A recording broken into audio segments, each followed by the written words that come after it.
दरअसल बात यह है कि बहुत से लोग मुझसे यह कहते हैं कि रहनुमा भाई कहने वाले तो आपकी हरकतों की वजह से आपको रहनुमा अभी तक कहते हैं, लेकिन मैं नहीं कहूंगा। लेकिन मैंने आपसे बड़ा जाहिल और बेवकूफ इंसान कोई नहीं देखा। आप कुएं के उस मेंढक की तरह हैं जो कुएं को ही अपनी पूरी दुनिया समझ लेता है और कुएं की बाहर की दुनिया से बेखबर रहता है। उसी तरह आपने चंद आलिमों की बातों को और खास तौर से अहमद रजा खान बरेलवी की बातों को पूरा इस्लाम समझ लिया है, जबकि वो सिर्फ एक आलिम हैं, नबी नहीं है जो उनकी हर बात सही और हक हो जाएगी और उनसे कोई गलती नहीं होगी। तुम भी मामा बांधते हो, ये लोग भी मामा बांधते हैं। आपकी जानकारी के लिए बता दूं कि आपके जैसा नीले रंग का अमामा सिख लोग भी बांधते हैं जो गुरु नानक जी को मानते हैं, और सिखों का वही अकीदा है कि गुरु नानक मरने के बाद भी मदद करते हैं। उनका मानना है कि परवरदिगार ने गुरु नानक को मरने के बाद भी मदद करने की ताकत दी है, जैसा कि आपका भी अकीदा है कि पैगंबरों और वली अल्लाह इस दुनिया से जाने के बाद भी मदद करते हैं। अहले सुन्नत वल जमात इस चीज़ पर ईमान रखते हैं कि अल्लाह की अता से वो अल्लाह का वली, वो अल्लाह का नेक बंदा हमें डायरेक्ट अता कर सकता है। तुम्हारी भी दाढ़ी है, इनकी भी दाढ़ी है। रही बात दाढ़ी की, तो सिखों की दाढ़ी तुमसे बड़ी घनी और लंबी होती है, और वो भी गुरु नानक के मजार पर चादर और फूल चढ़ाते हैं, और गुरुद्वारे में दरगाहों की तरह लंगर भी खिलाया जाता है। आपके अकीदे और अमल तो इस्लाम के मानने वालों से कम और सिखों से ज्यादा मेल खाते हैं। तुम भी अल्लाह रसूल की बात करते हो और ये लोग भी अल्लाह रसूल की ही बात करते क्या हैं। क्या कहा, जरा फिर से कहना। अल्लाह और रसूल की बात यानी कुरान और हदीस की बात, और तुम्हारे मुंह से कभी नहीं। तुम किसकी बात करते हो? लो सुनो अपने ही आलिम की जबान से। अरबों रुपए एयरली मुसलमानों के सुन्नियों के जलसों पे खर्च होते हैं। रिफंड हमारी कौम को कुछ नहीं मिलता सिवाय वाह वाह वाह वाह वाह सुभान अल्लाह, जिंदाबाद जिंदाबाद, इसके अलावा और कुछ। हमारे जलसों में अगर कौम को अल्लाह का खौफ दिलाया गया होता तो हमारे सुन्नियों की तादाद मस्जिदों में ज्यादा होती, मजारों पे नहीं। आज सुन्नियों की तादाद मजारों पे ज्यादा है, मस्जिदों में नहीं। मस्त अपने हाल में है। साल भर में 1000 1500 उर्स होता है हिंदुस्तान भर में। ये खिचड़े का मौसम आ गया या ताजिया का मौसम आ गया, ये बाबा का उर्स आ गया, अब अल्लम बल्लम उठाने का मौसम आ गया। समझते हैं कि सबसे बड़ी खिदमत दीन की यही है। मौलाना डर के नहीं मारे बोलता नहीं बेचारा, अगर बोल दिया तो सिटवा नाराज हो जाएगा, बोल दिया तो नजराना कट जाएगा। ये वो खौफ है जो इंसान को हक बोलने से रोक रहा है। बदकिस्मती से ये सारा धंधा, गोरख धंधा और ये जंगली पल्स सिर्फ सुन्नियत के प्लेटफॉर्म से हो रहा है। ये सब जहालत है, जहालत जहालत, ओनली जहालत है। सो हम इनकी क्यों ना सुने, हम तुम्हारी क्यों सुने? जो मौलवी या आलिम अपने सामने लोगों को शिर्क करते हुए देखकर भी उसे शिर्क करने से न रोकें, भला वो लोगों को क्या खाक नसीहत करेगा और क्या खाक कुरान और सुन्नत की बात बताएगा? वो सिर्फ शिर्क ओ बिदत ही सिखलाएगा। इसलिए जरूरी है कि हर किसी को तुम जैसे कुएं के मेंढक की बात न सुनकर खालिस यानी प्योर कुरान और सुन्नत की बात सुननी चाहिए। मेरा यकीन न हो तो खुद पीर नसीरुद्दीन साहब की बात सुनिए। अहले सुन्नत में आजकल के खासकर पीरों के हमारी खानकाहों में बड़े बड़े गलत अकीदे हैं। मौलवी और पीर जो हैं वो अपने यानी खुतबा को ये नहीं कहते कि गलत तरीके जो गैर शरई हैं उनको दरबार में खड़े होकर लोगों को मना करो कि ऐसा ना किया करें, कोई नहीं कहता। क्यों? वो पीरी चमकाते हैं अपनी, कि हमें जब तक कोई हाजत रवा नहीं समझेगा कि मुश्किल ही सारी कुंजी ना कोल ये बैठे जड़े ये कुंजी ये फेर सन ते तां मुश्किल हल हो सी। तो अगर सच्ची बात बता दी जाए तो इनको नजराना कौन देगा, इनके हाथ कौन चूमेगा? ये हम में खराबी है, पीरों में। मैं पहले मैं अपनी बात करूं, सबसे पहले मैं हूं। तो अगर ये मुझ में खराबी है कि मैं अपने आप को हाजत रवा समझ बैठूं तो लोगों की मुश्किलें मैं हल करता हूं, तो ये कितनी बुरी बात है। मुझे अपनी औकात समझनी चाहिए कि मैं क्या हूं। मैं हर चीज में जात का मोहताज हूं। बीमार हो जाऊं तो भागता हूं जनाब, वलायत शाह कोई इंतजाम का डॉक्टर ना, अच्छा डॉक्टर कौन सा है, दिल का कौन सा है, दिमाग का कौन सा है। तो मुझे अपनी औकात में रहना चाहिए। हम क्यों लोगों को गलत फहमियों में मुब्तला करें?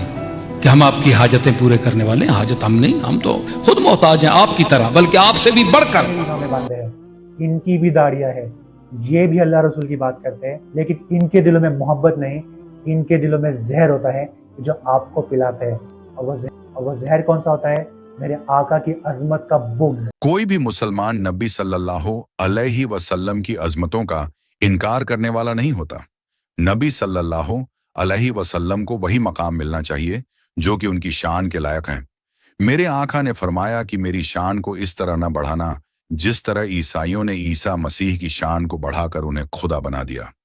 اس لیے ہم ان کی عظمت کو نہ تو آپ کی طرح حد سے بڑھاتے ہیں.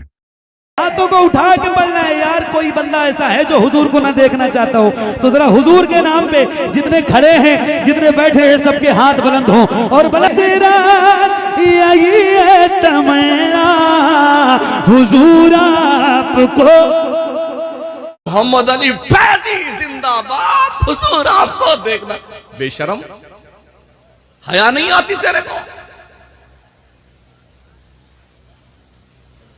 کس قدر غیرتیں مر گئی ہماری, ہمارے شعور کے جنازے نکل گئے.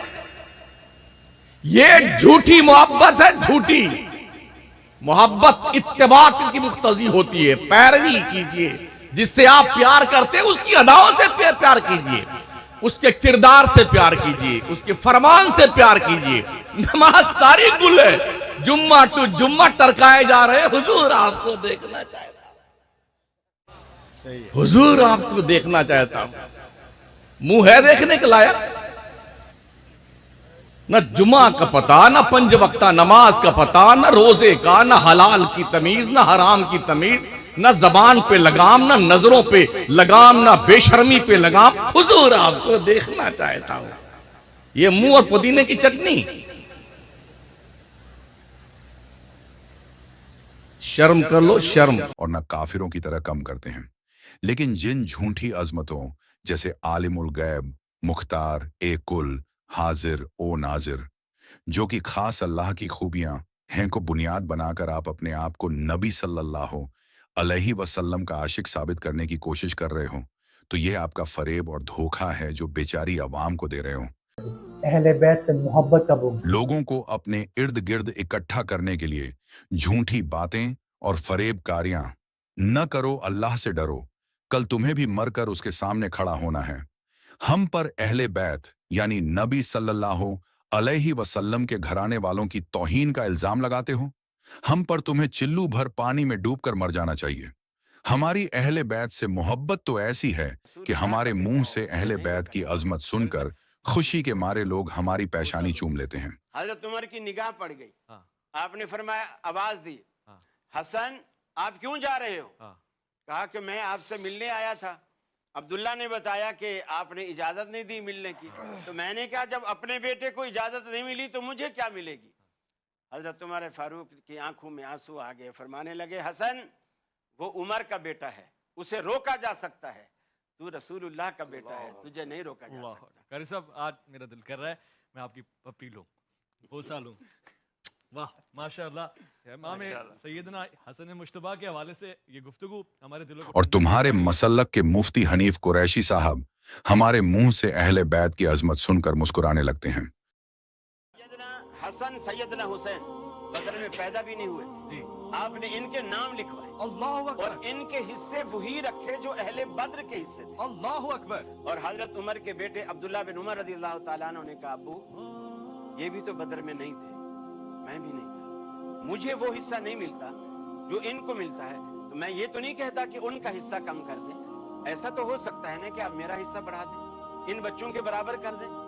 آپ نے فرمایا فرق ہے, تو ان بچوں کے برابر نہیں ہو سکتا, اس لیے کہ تو سب سے پہلے ان کے والد جیسا والد لا, ان کی والدہ جیسی والدہ لا, ان کے نانا جیسا نانا لا, پھر یہ آواز اٹھا کہ میرا بھی حصہ ان جیسا. تو کہاں اور وہ کہاں.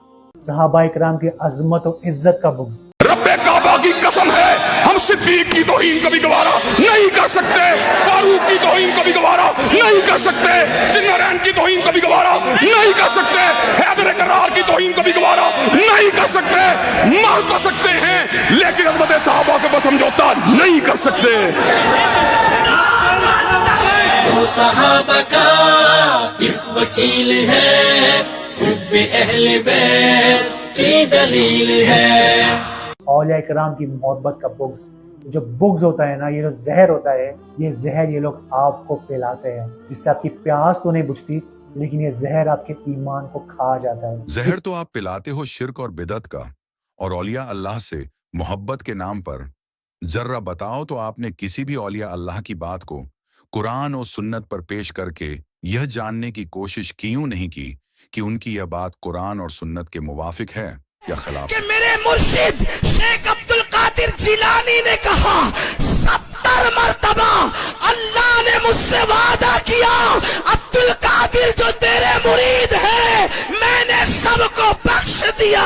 ज़ाबिता है, उसको आज मैं पढ़ा रहा हूँ और बड़ा हैरान होंगे आप पढ़ के उसको। आला हज़रत ने लिखा है, औलिया की जब कोई बात आपको मिले, उसकी करामत की, उसकी वो तसव्वुफ की बातों को, वली के नाम से कुछ भी मिले, इजमाए कतई है इस बात के ऊपर, कुरान हदीस पे पेश करो, मुताबिक को मान लो नहीं तो रद्द कर दो।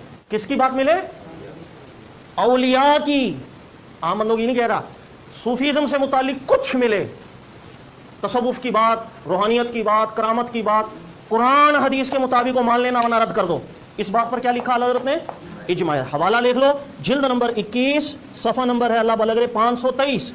आला हज़रत फरमाते हैं, लिहाजा बा इजमाए कतई जुमला औलियाए किराम के तमाम हकाइक को शरीयत मुतहरा पर पेश करना फर्ज है।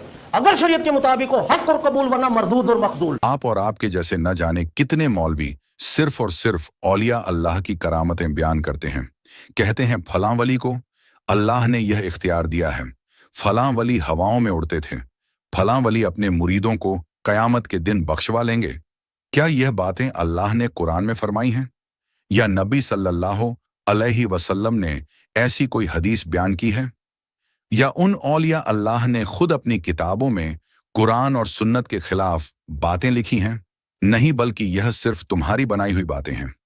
यह बात हमेशा याद रहे, दीन इस्लाम नाम है सिर्फ अल्लाह के कुरान और मुस्तफ़ा जाने रहमत के फरमान का, लेकिन तुम जैसे लोग अवाम को कुरान और सुन्नत से भटका कर पीरी मुरीदी की तरफ ले जाना चाहते हैं।